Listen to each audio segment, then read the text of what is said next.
NASA का James Webb space telescope 24 जनवरी को अपनी फाइनल डेस्टिनेशन यानी कि सेकंड सन लैग्रेंज पे पहुंच गया है। ये अपनी अब तक की जर्नी में कई डीप स्पेस इंजन बर्न को अंजाम देने के बाद भी इसके पास अभी उम्मीद से भी ज़्यादा फ्यूल बचा हुआ है। इनिशियल फ्यूल कंजप्शन कैलकुलेट के मुताबिक साइंटिस्ट को उम्मीद थी कि जेम्स वेब टेलीस्कोप कम से कम 10 साल तक ऑपरेशनल रहेगा, पर चूंकि अपनी डेस्टिनेशन पे पहुंचने के बाद भी इसके पास अपनी उम्मीद से भी ज़्यादा फ्यूल बचा हुआ है। इस तरह इसका लाइफ एक्सपेंड भी बढ़ जाएगा। नए कैलकुलेशन बता रहे हैं कि जेम्स वेब टेलीस्कोप अब कम से कम 20 सालों तक एक्टिव रहेगा, जो कि बहुत ही अच्छी खबर है। हेलो दोस्तों, मेरा नाम है जोशुआ। आज हम जानेंगे जेम्स वेब टेलीस्कोप के बारे में। जेम्स वेब टेलीस्कोप, जिसे JWST के नाम से भी जाना जाता है, बेसिकली हबल टेलीस्कोप का सक्सेसर है। ये हबल की गई डिस्कवरीज को कॉम्प्लीमेंट करेगी, बल्कि उनके बारे में और बेहतर जानने में मदद करेगी। ये एक लार्ज स्पेस बेस्ड ऑब्जर्वेटरी है, इंफ्रारेड वेवलेंथ के लिए ऑप्टिमाइज है। जेम्स वेब टेलीस्कोप के बारे में जानने से पहले हम थोड़ा हबल टेलीस्कोप के बारे में भी जान लेते हैं। हबल टेलीस्कोप इंसानों का बनाया हुआ वो पहला टेलीस्कोप था जो स्पेस में रहकर ऑप्टिकल और नियर इंफ्रारेड इमेजिंग कर सकता था।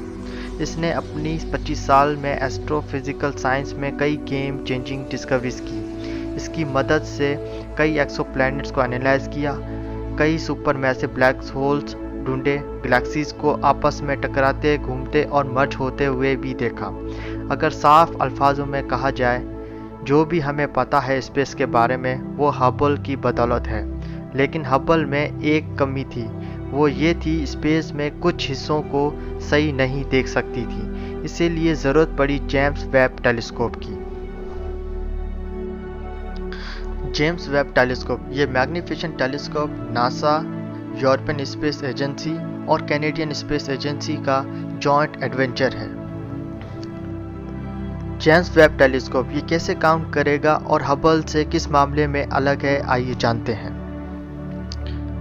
हम सब ज़्यादातर ये समझते हैं कि लाइट का मतलब वही लाइट होती है जिसे हम देखते हैं, पर हकीकत ये है हमारी आंखें इलेक्ट्रोमैग्नेटिक स्पेक्ट्रम के सिर्फ एक छोटे से हिस्से को ही देख पाती है, जिसे विजिबल लाइट कहा जाता है।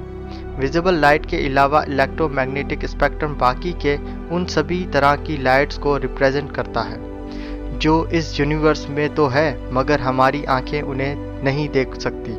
मिसाल के तौर पर radio waves, microwaves, infrared, visible light, ultraviolet, X rays, gamma raise.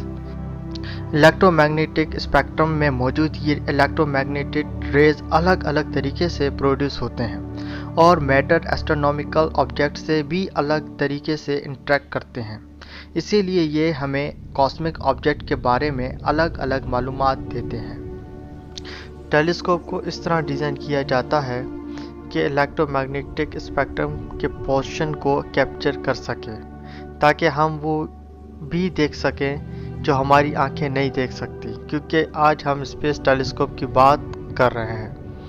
अगर जेम्स वेब टेलीस्कोप की बात करें तो ये टेलीस्कोप स्पेस इंफ्रारेड रेडिएशन को ऑब्जर्व करने में ही स्पेशलाइज है।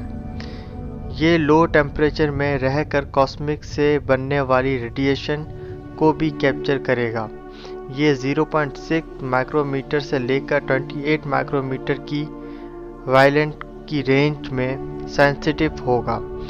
इसी वजह से ये यूनिवर्स का शुरुआती स्टेज के बारे में काफ़ी कुछ बता पाएगा। जेम्स वेब साइज में हबल से कई गुना बड़ा है। जहां हबल 2.4 मीटर की मिरर के इस्तेमाल करता है, वहीं जेम्स वेब इसी से बड़ा 6.5 मीटर का मिरर का इस्तेमाल करेगा। ज़्यादा बड़े मिरर का इस्तेमाल करने की वजह से ये यूनिवर्स में सबसे पहले बनने वाले प्लैनेट्स और गैलेक्सीज से आने वाली लाइट्स को डिटेक्ट करने में हबल से ज़्यादा पावरफुल होगा। हबल और जेम्स वेब में एक बड़ा डिफरेंस ये भी है कि अर्थ से स्पेस शटल के ज़रिए हबल की मेंटेनेंस और न्यू इक्विपमेंट के लगाए जा सकते थे, मगर जेम्स वेब टेलीस्कोप में ऐसा मुमकिन नहीं है। इसकी वजह यह है कि हबल अर्थ का चक्कर लगाती थी, मगर जेम्स वेब टेलीस्कोप 1 मिलियन दूर सूरज का चक्कर लगाएगी। अब सेकंड लैग्रेंज क्या है, ये इतना इम्पोर्टेंट क्यों है, ये समझते हैं। दरअसल 3 बॉडी प्रॉब्लम नाम का एक प्रॉब्लम है जो ये जाहिर करता है कि कोई स्टेबल कॉन्फ़िगरेशन हो भी सकती है जहां 3 बॉडी एक साथ चक्कर भी लगाएं और आपस में टकराए भी नहीं और अपनी सेम पोजीशन में बने रहे। इस 3 बॉडी प्रॉब्लम को जोसेफ लुइस लैग्रेंज नाम के शख्स ने, जो मैथमेटिशियन थे, उनने सॉल्व किया। उन्होंने बताया कि ऐसे 5 पॉइंट्स या पोजीशन मुमकिन है। इन पॉइंट्स को इनके नाम से लैग्रेंज पॉइंट कहा जाता है। इन लैग्रेंज पॉइंट्स 2 बड़े मासेस या ग्रेविटेशनल पुल एग्जैक्टली बराबर होते हैं उस सेंटिमेंटल फोर्स के जो एक स्मॉल ऑब्जेक्ट को उनके साथ मूव करने के लिए चाहिए होते हैं। यानी कि इन पॉइंट्स पे सूरज और ज़मीन की ग्रेविटी एक दूसरे को मदद करती है। किसी सैटेलाइट को उनके रिलेटिव पोजीशन बनाए रखने के लिए, जैसा कि आप देख रहे हैं, L1, L2, L3 ये एक सीधे लाइन में हैं, जबकि L4, L5 इक्वेटोरियल ट्रायंगल की पॉइंट्स हैं। ये L4 और L5 स्टेबल पॉइंट्स होते हैं।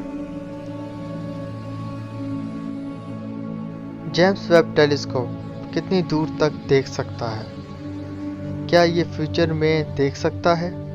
ये इंफ्रारेड टेलीस्कोप को इस्तेमाल करके अपने से 30.6 बिलियन लाइट ईयर की दूरी पे ऑब्जेक्ट्स को देखने की काबिलियत है, क्योंकि इस स्पेस में एक जगह से दूसरी जगह पे जाने में लाइट को वक्त लगता है। 30.6 बिलियन लाइट ईयर को देखने का मतलब ये होगा कि हम ऑब्जेक्ट को 30.6 बिलियन लाइट ईयर पहले देख रहे हैं। मतलब हम जो इमेज देख रहे होंगे वो 1000 ऑफ लाइट ईयर्स की होगी। अब आने वाले दिनों में हम ये देखेंगे कि जेम्स वेब टेलीस्कोप पहले कौन सी इमेज भेजेगी। दोस्तों, मज़ीद ऐसी इंफॉर्मेटिव वीडियो देखने के लिए हमारे चैनल वर्ल्ड 3.0 को लाइक एंड शेयर सब्सक्राइब करें। शुक्रिया।